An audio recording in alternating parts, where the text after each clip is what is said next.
I'm going to share a personal story with you. It just happened because our family, very tight-knit, so we're very close. And I have a nephew who is going to make me a great aunt for the second time. So I'm really excited about this, and of course I'm very close to him, so this is a big deal. So when I come into work, I have a lot of things in my personal life going on. So my parents are elderly, and one of my parents has very fragile health. So I try to check my phone at least a few times a day just to make sure everybody's okay. And so when I came into work yesterday, I read my messages quickly, and I had a message from my nephew. And I saw the words induced and baby coming. So you can imagine it was like elated. So I was so excited about this. I'm like, yes, by the end of the day I'm going to be a great aunt again. So I was excited about this, thinking about it a lot. And I called my father over lunch because he just has one of those little flip phones and he doesn't take the time to look at them. And told him, hey, we have a baby on the way. I just want you to be in the loop because I know you don't check messages like everybody else. And so he was excited. And afternoon, I didn't hear anything. And by the evening, I was like, are they not telling me something? What's going on? Are they over there all celebrating this baby? Help me. And I wanted to go to the hospital. And so I sent a note to my sister, and it's like, what's going on? With what? Baby. And, I'm expecting a baby today. And she said, the text said that they were being induced on Monday, and the baby was coming. So I spent all day yesterday all excited about this and realized that I didn't read the text fully enough. Has this happened to any of you? I was expecting something really bad. I know. No, I know, and as we are, that I was worried about that, But this is about having distractions, part of this, the listening. So that's a big part of what we're going to address in this class period. So without further ado, we're going to close our laptops. And I'm going to ask you the question.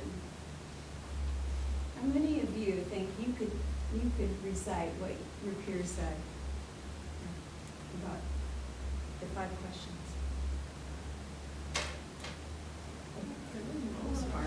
No. Okay. All right. So how many of you think you could do that tomorrow?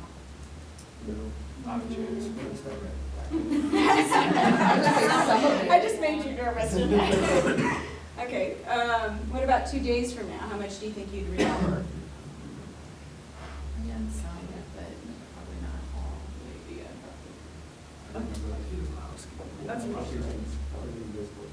Yes, probably. I know we talked about cats. Yeah. All right. So here we have a basic problem with communication is we aren't that good at listeners.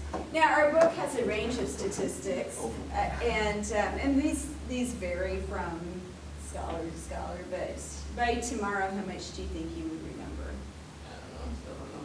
I could probably say like 5 to 10%. Okay, that's a little low, Really? but that's more like the 2-day range.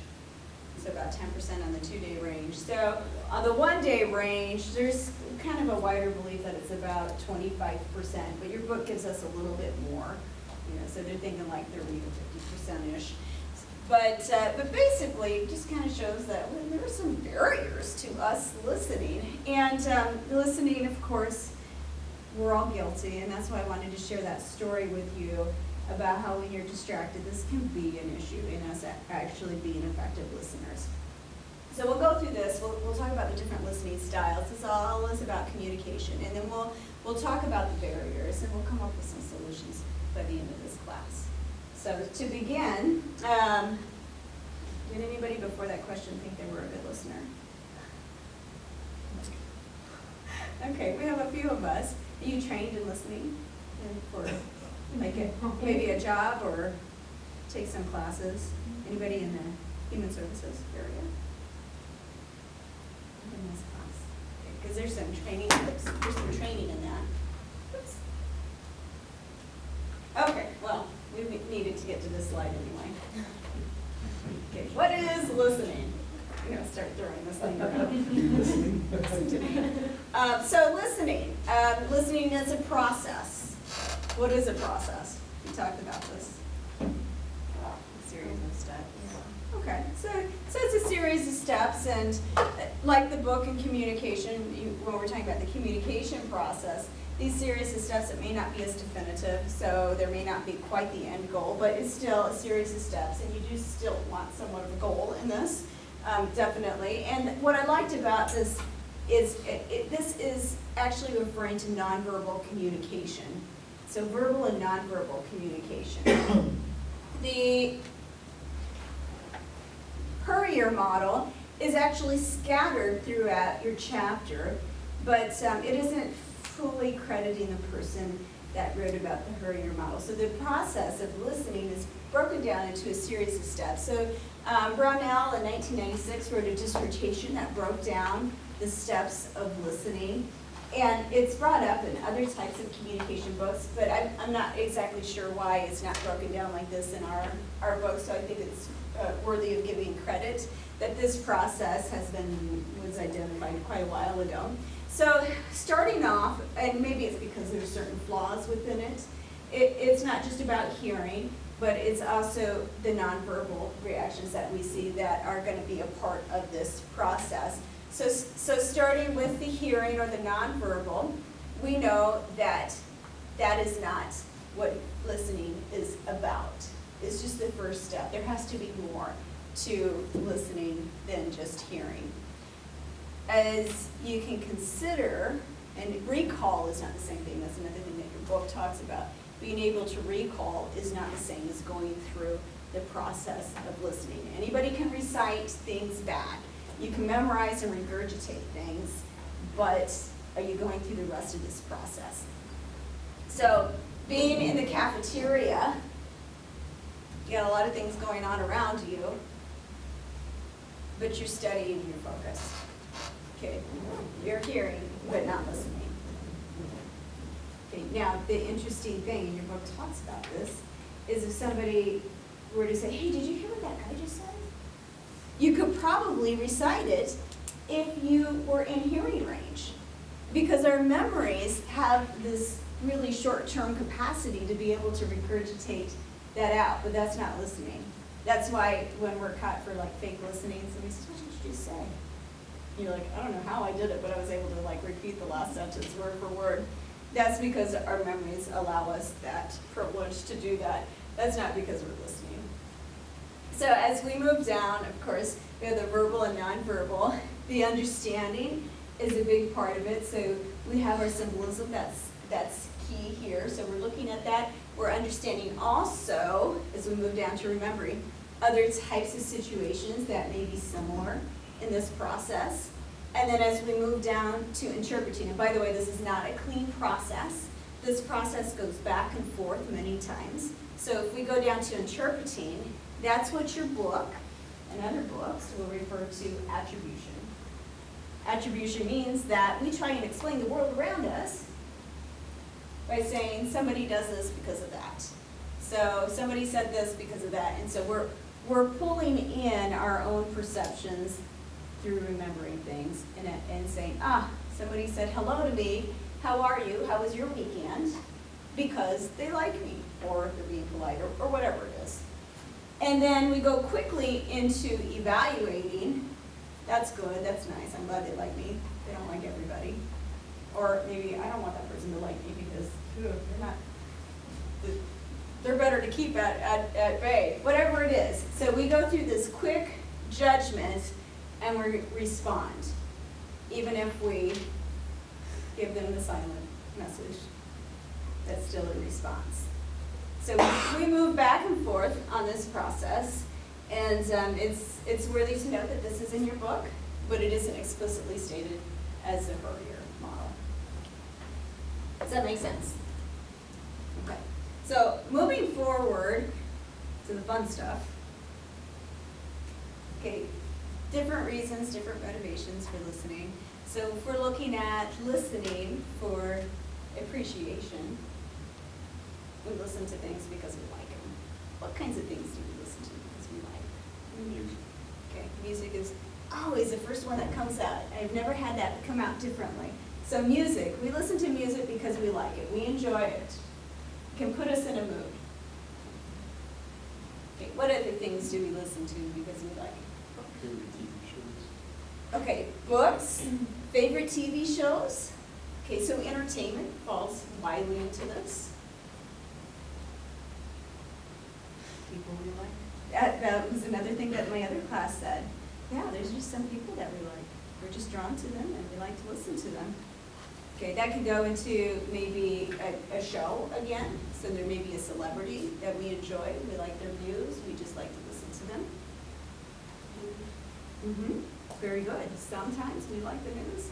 Sometimes we don't like the news, and we'll talk about that next. But appreciative listening can also be other things like sounds of nature. The sound of a cat purring. Since we like cats so much in this class. Or what other things do we do? I like to listen to what, Okay, that one came up the other in my class too. Listen to a thunderstorm. Anybody like thunderstorms, rain? Okay. I know we're landlocked, but it could be the ocean. Other things, maybe birds, maybe like listen to other types of nature. So those are all interesting, and we appreciate it. Now, moving, and I'm going to just jump down to informational and comprehensive because those two can be easily paired together. So we can listen to something because we like it, and also we want to try to understand it more. So it could be like that sound of nature that you're trying to figure out. What's that word? You know, what kind of a word is that? And you start to seek that out, or a song that you like, and you want to understand the meaning behind it. So you can dive a little bit deeper. But as students, you are widely into most of your listening right now is comprehensive. So you're trying to understand something. So your class is here. It's information gathering. At work, when your boss tells you to do something, you definitely want to gather that information so you understand it, or a client in front of you, so that you're able to serve them the best way possible. So that's a type of information, gathering information in order to understand it. You may not necessarily like it. And then other things, and this is something that I really challenge students to do, is even if you don't like it, to try and understand things. So we have a lot of issues going on with politics right now. People think all kinds of things. The impeachment, so this is just a real stressful time. So you may find yourself, even though you don't like it, seeking sources that may be your opposing viewpoint to understand, just to understand more. So you can't go into this gathering for the things that you don't like. And I really encourage students, myself, because it's the stuff we don't like to hear or listen to, just to gather that so you can try and gain a perspective. Not saying that you're going to change your mind, but just to gain a perspective of what's going on. So appreciative, information, or comprehensive, those can be together or not together. Moving to critical thinking, that was a nice one to blend in there, because you can be gathering that information, but you have to decide if that information is good or worthy. And so when we're talking about critical listening, which is paired into critical thinking, means that what somebody says, you're not going to automatically believe it. part of being college educated. That's one of the things that we're trying to make sure students, when they come out, that if somebody tells you something, that you think through it and you make a decision for yourself. So that can make let's say in your careers, with your education, with your understanding of things. You may be in a situation where somebody may be saying something, and I use the healthcare field as an example. You know, oh, I think I'm dying, you know, I'm having all these pains, and you know, it could be a heart attack. I think it's a heart attack. I'm sure it's a heart attack. And you're listening, and you have that training, but you know it's not a heart attack. You know, it's indigestion, you know, which can simulate some of those pains. You know, so those are the things that, you know, you can use that critical thinking and just say, you know, but empathy is another technique. So who knows what an empathetic listener will do, or what empathy is. Feeling sorry for something. Understanding the other person's goals. Having the compassion.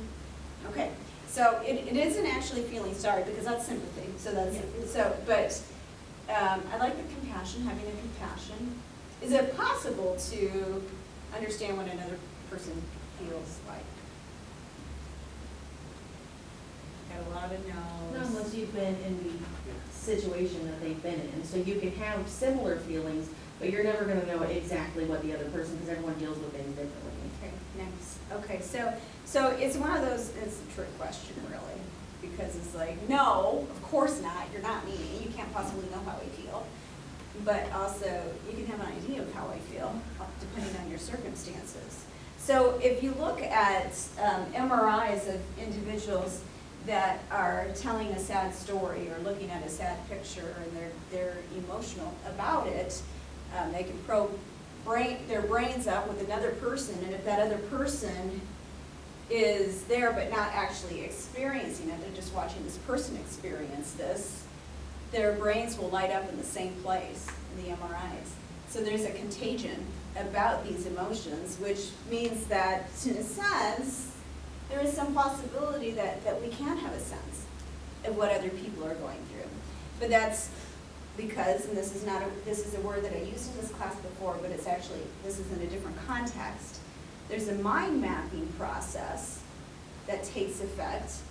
And this mind mapping process means that when we experience something ourselves, then we have something that's set up in our brains and our networks that say, oh, this is this experience. So if you tell me about an experience, and it isn't one I experienced, but I can start to relate to it because of my experiences, I'll start feeling emotional.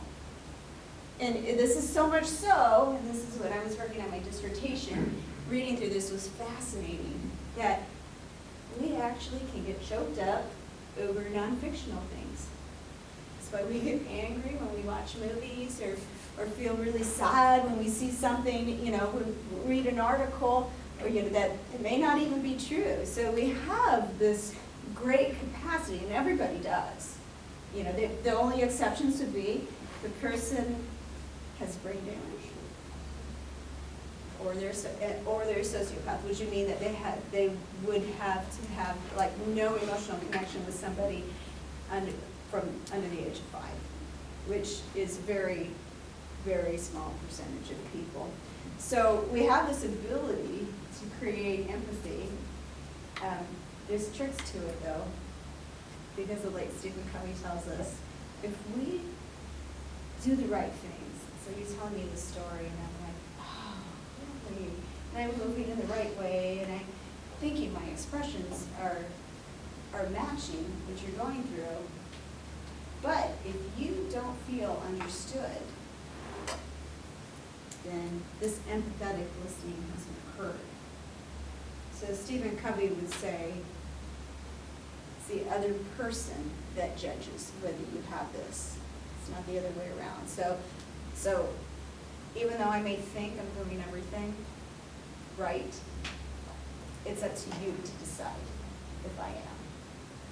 So there's things that we can do to improve our chances of being successful at this relationship building. This is what it is.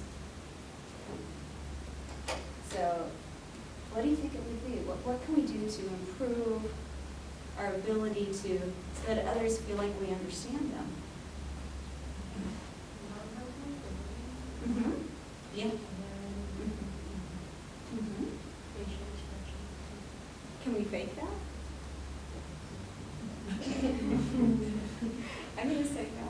I'm gonna say no, they're not gonna feel like there's something right in there. So this is, part of my studies that if there's that bit of inauthentic nature, that there'll be something that's picked up from the other person, unless they're not paying attention, that they will feel it.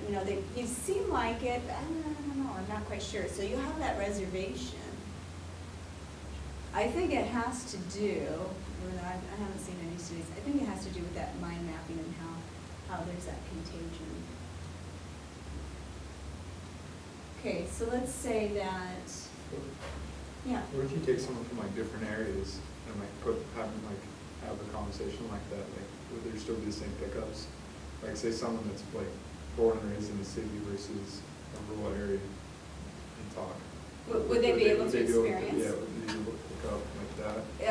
I guess it would depend on their experiences. I would say that the people that are culturally further apart are going to have a harder time Picking up on them.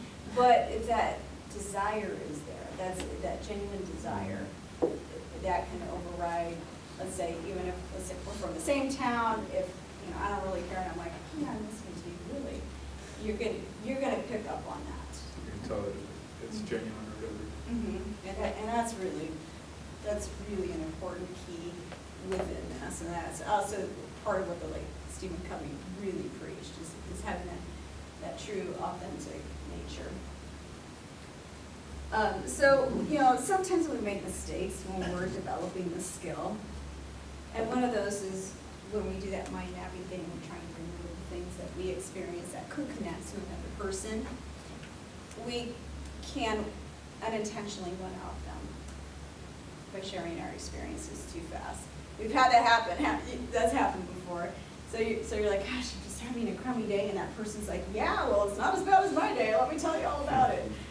So those are some I see this has probably happened recently in our lives.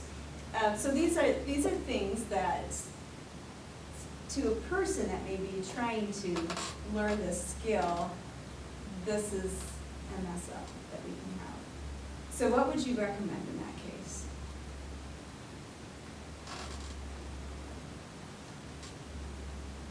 I'm listening to you, I'm like, oh yeah, that's right. The same thing happened to me. What would you tell me as an outside observer? How can I be better at this? Not share your story out loud. Gosh, it's hard sometimes. Sit on your hands. Clench your teeth, whatever it is. Yes. So I'm terrible at it, but I feel like I do it to try to relate to the situation somehow. But I know I'm terrible. I always feel like I would try to one up, not intentionally, but just accidentally. How many of you, it's just really hard? Because I know, depending on what it is, it's really hard. So if it's something that means a lot, and you do have a lot of experience in this, you just want to jump right in, that is one of the hardest things to do. But being aware, and that's really important, that you're aware that this is an issue for you. Also, it also helps if you have a person that's in front of you that's forgiving. You have a good rapport with them, and you know if it's that person in front of you that ones up you, you may know, gosh, I know that they mean well, but it's not helping. Is it the same, like if you're trying to share like good news and you just the girl always see that. But mine is better. My experience Yes. is better. Yes. And we really love ramen, so. Yeah, we get that defensiveness.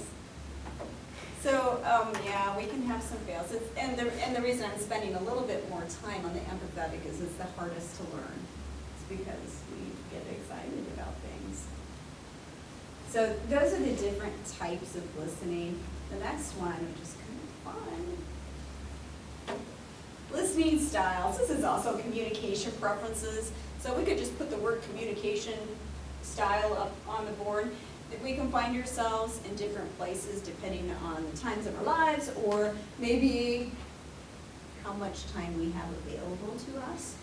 But the first one, a people-oriented person, these individuals really like people. They're a people pleaser. And there's a couple things about them that will stand out. One is the conversationalist comes out, maybe the gap. So they're comfortable talking to people, and they're comfortable telling stories. They're exceptional storytellers. So how many of you in here feel like you can tell a joke really well? Maybe. Okay. Okay, sometimes, maybe the situation depends on it. So there might be times where you're more people-oriented, so consider that. How many of you know that person that's exceptionally good with people? They're highly audience-centered. Okay, so you want them at your parties. Okay, they're fun, they can tell a good joke, and not only that, well, we have party goers here. But not only that, but like they can change how they say things from situation to situation, so they're not fully offending everybody in the room. So it doesn't matter if it's their grandmother, they're at the bar, they're with their buddies, they're at the church group, whatever it is, they're able to change this. So there's, your mother's able to? Okay. So that's a really nice trait to have. They're very chatty people too. They may embellish. I'm just thinking of her mother and I'm like, Yeah, she is. she's awful. So, how many of you are connecting to that person in your life? Whenever I talk about this, I'm always like, oh, that was this person. Okay. All right. So that's good. That means that you're really relating to the material. Okay. So now that we know that person, let's move to the polar opposite, the action-oriented person. Think of this person as always in a hurry. Think of what you're like when you're in a hurry and you have a chatty person in front of you. You have to be somewhere. What do we do?